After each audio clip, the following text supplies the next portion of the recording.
Hello, and welcome to the Beyond Borders podcast, the podcast that explores topics related to international trade. This podcast is brought to you by Buckland.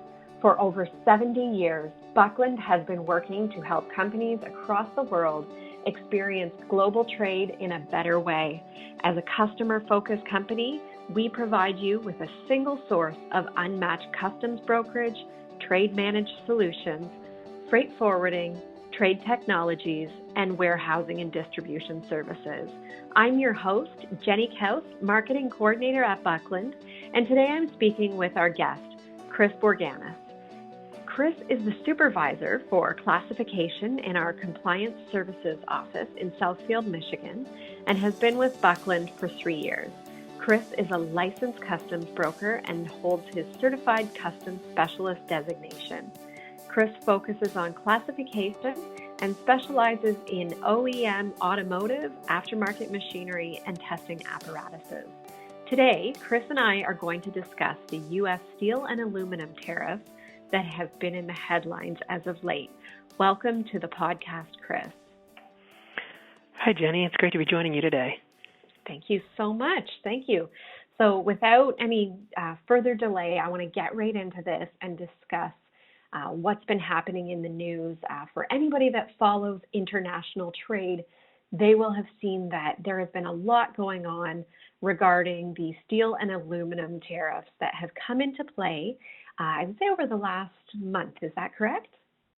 Yeah, so we saw some moves being made at the end of March, specifically around steel and aluminum, where the President Trump enacted Section 232, which essentially he enacted Section 232, which gave him the authority to, when he saw national security be threatened, to interact and enact some tariffs on steel and aluminum, specifically, a 25% tariff rate in action on some steel tariffs and a 15% tariff rate in action on some aluminum tariffs. Absolutely. And that's definitely that 25% tariffs is what has been really featured heavily in the headlines that we've seen. And at Buckland, we know that this is something that our customers who are in these industries are concerned about and want to be aware of. So we're hoping that this podcast today will give you an overview and an idea of what is happening. I just want to quickly go over some of the things that we're going to be talking about today, Chris. And so first, we're going to focus on an introduction and history of what's been happening in regards to this. Next, we're going to move into overall talking about what is the plan and the discussions about why and the idea that they're combating what's happening in China. And third, we would move into discussing Section 232 with those tariffs on aluminum and steel. And then we're going to wrap it up with Section 301 and talk about that. Does that sound like a great scope for our conversation? Yeah, that sounds great. I think that will cover everything kind of going on in the news today. Great. Excellent. So we're starting with introduction and history. So we just a moment ago spoke about what's been happening, and you explained very well what has happened to date over the past little while here. And the 232, which is the steel and aluminum for all countries. Do you want to speak a little bit more about that?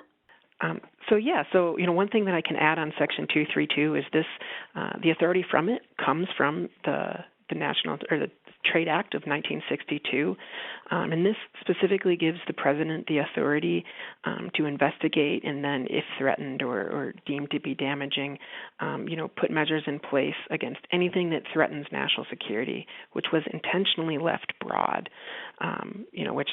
which is interesting because we now see this close to 40 years later, where this broad threat is being interpreted and then acted upon.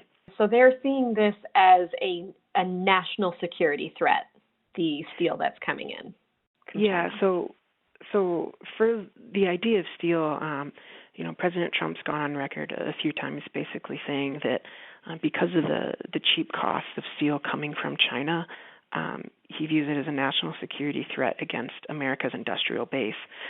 Specifically, there's been some talk about the steel that's used for, national security and defense in the military, and those different, sectors. Absolutely. I think when we all think about national security and the types of conversations that happen around that, steel and imports aren't necessarily what we're thinking about. But it's interesting that because this was left wide open, that can be interpreted in different ways. Yeah, no, exactly, and it's a good way to see how things change over time as well, and in perception of what is defined as national security changes over time as well. Absolutely. The next point that we have planned to talk about was, and this leads in perfectly, is the overall kind of plan of combating China. And I understand that this is part of that conversation around national security, but I also understand it has something to do with intellectual property. Yeah, so we've seen Section 232 be enacted, and we're also seeing the inaction of Section 301, which is a slightly it's different inactions. Where 232, which was the steel and aluminum that we've been talking about, it affects steel and aluminum coming into the U.S. from all countries. The U.S. is also worried about intellectual property, or you'll hear it referred to as IP colloquially, with China as well. And so there's 301 measures going in place that are specifically against China, in order to protect United States intellectual property. The specific idea, the problem that the U.S. sees is that when the U.S. is going into China right now, or U.S. multinational companies are going into China right now, China is kind of forcing them to partner up with Chinese firms, and there's been some issues with intellectual property between the American and the Chinese firm in these agreements, where basically property. They're basically signing over rights to property to a Chinese firm, which could lose the U.S.'s leg up into the IP sense, which is what the U.S. is trying to combat against in Section 301. So the next section we talked about was Section 232, the tariffs on aluminum steel. So let's get into that and say, looking at what tariffs are included in that scope. Yeah, so the tariff schedule, the harmonized tariff schedule for the U.S. is broken out in 99 chapters. In general, Chapter 1 is the more or less defined goods, so you'll see agriculture at the beginning, through Chapter 99 or the higher chapters feature heavier machinery. There's some specific tariff numbers that are in Chapter 72 and 73, which both cover steel, and in Chapter 76, which covers aluminum. Oh, okay. Yeah, so how it works specifically is, every item is assigned a specific number, that's 10 digits in this section. And so the U.S. has called out, some very specific numbers in these chapters that can be used to say that these are the items that the tariffs are going to be enacted on. Absolutely. Now, just as an aside, Chris, if people who are listening want to know a little bit more information about the harmonized system that we are talking about, and the document that this is, and both virtual and on paper, please go to the Buckland website on the learning section. So that would be buckland.com, and you'll see at the top of the website there is a button that says Learning. If you click on that, there are a number of resources that are available. One of these is the Guide to the Harmonized System. And if you take a look at that, you can download it, and it'll give you all sorts of information about the harmonized system that we're talking about. So feel free to check that out at buckland.com under Learning. Sorry to interrupt you, Chris. I just wanted to make sure that we discussed that so that if anybody was looking for more information, that they could locate that. Not a problem. I really want our listeners to have some of those resources. Absolutely. So the list itself, the HS codes, aside from obviously going to the Buckland website to find that, what are some other ways that where would they find that?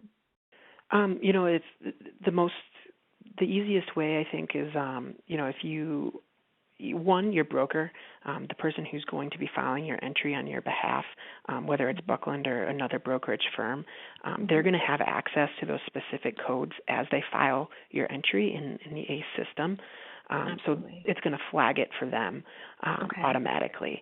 The other way is just kind of searching through the internet sources and reading, the large documents that the Trade Commission has created. I don't know if Absolutely. you want me to repeat any of that. I'm sorry. No, that's okay.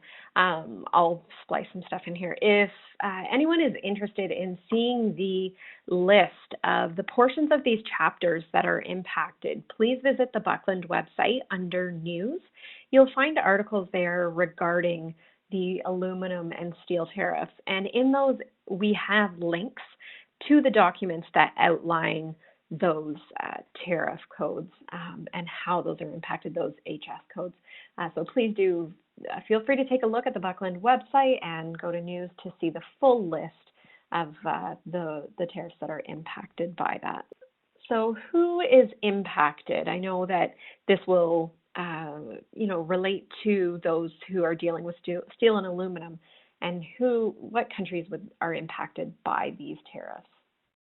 Yeah, so as of right now, there are some temporary exclusions in place, Okay. as well as one permanent exclusion in place. And so the permanent exclusion in place is actually Korea. Korea has worked with the United States, and the U.S. had granted Korea a temporary exclusion, and this is South Korea, by the way. It would be ROK, the Republic of Korea. And so the U.S. has granted Republic of Korea an exclusion based on the fact that Korea has put in some voluntary quotas in place.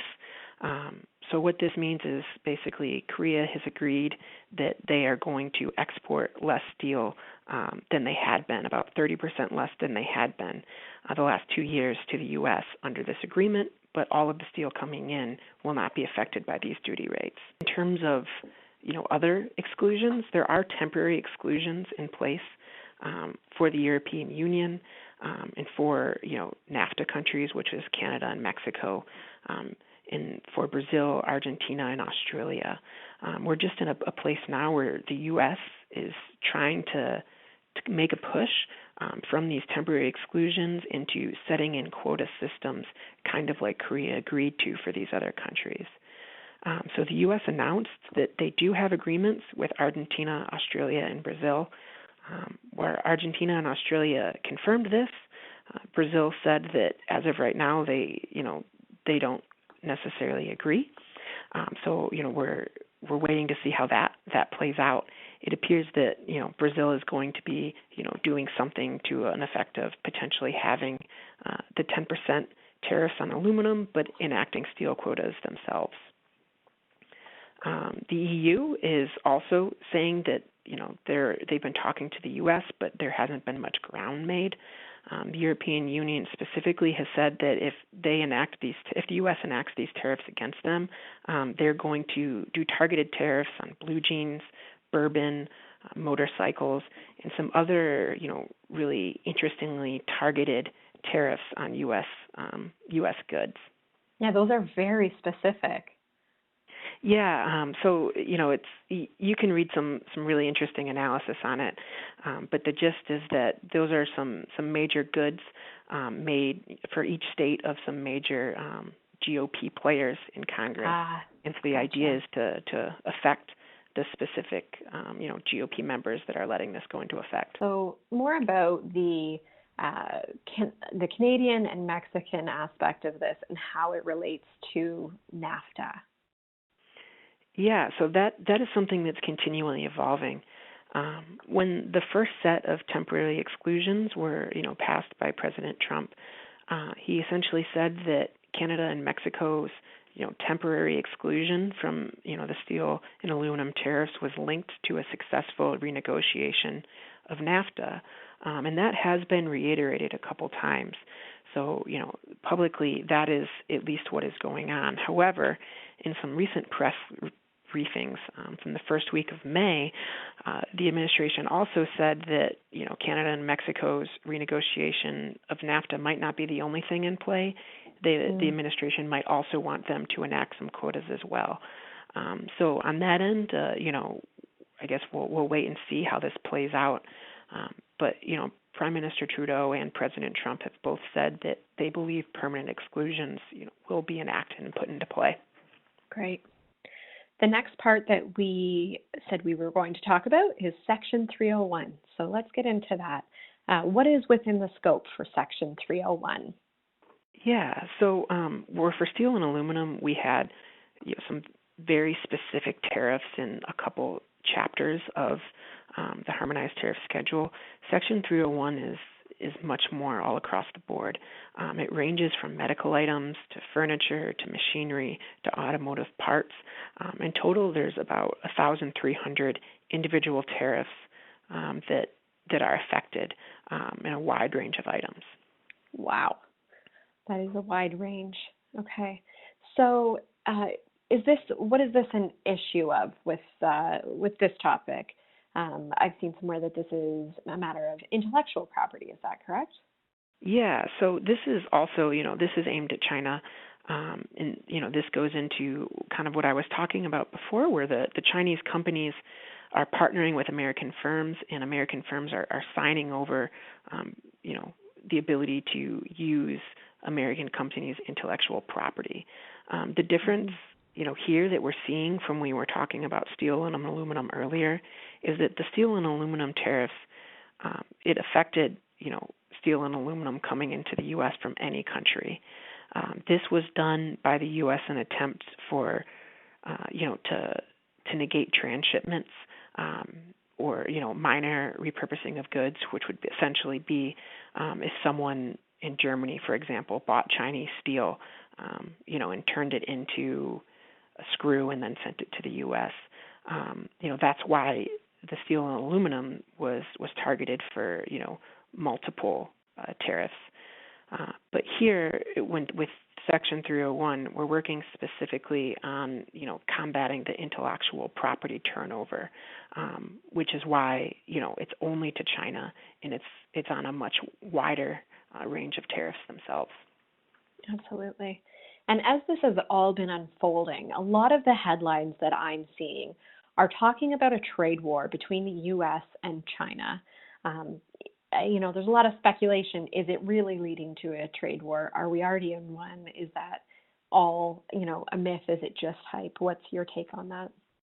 Yeah, so, I can say that I wouldn't say we're in a trade war yet, and I wouldn't say a trade war is definitely going to happen. What I could say is, China has threatened to retaliate to the U.S. tariffs, again, on some very specific items. So, China has said that they're going to, put tariffs on soy, on cars, on corn, on aircraft imports into China if these are put in place. So, China said they're going to retaliate, but, right now the U.S. has basically saying that they're going to hold firm, and even if China retaliates, enact additional tariffs. So that's where the idea and the fear of the trade war comes into play.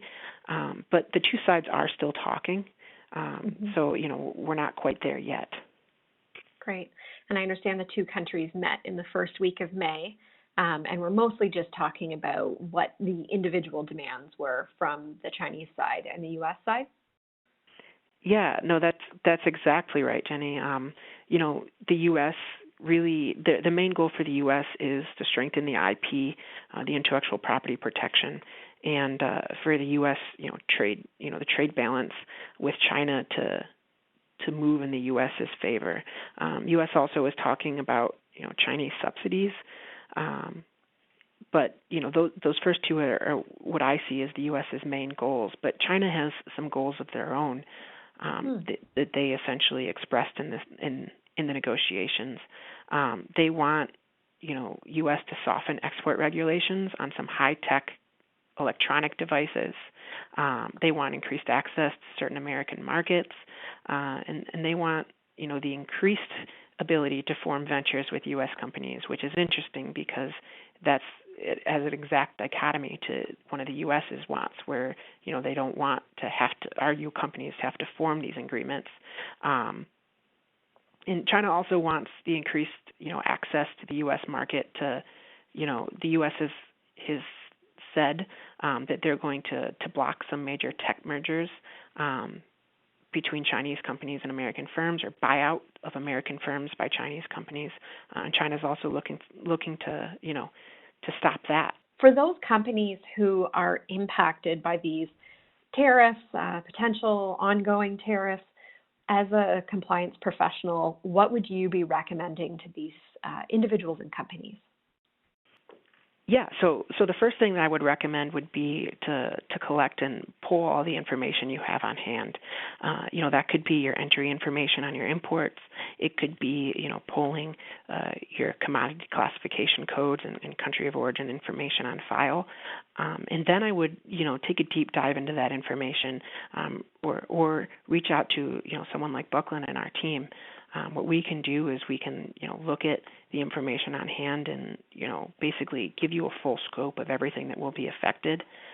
If you pair that with entry data and values, you can have a complete estimate on, where you expect your costs to go up under the current regulations.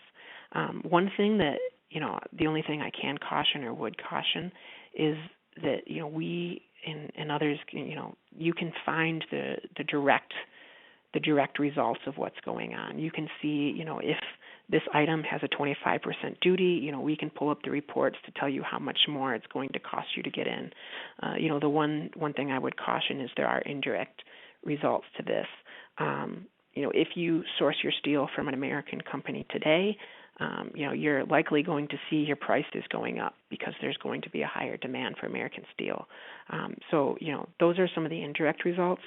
And that is going to be more of a time. It's going to, be talking to your vendors, talking to your supply chain, and just having that communication and letting, things work out a little bit where everyone can talk and figure out to what extent they're going to be affected.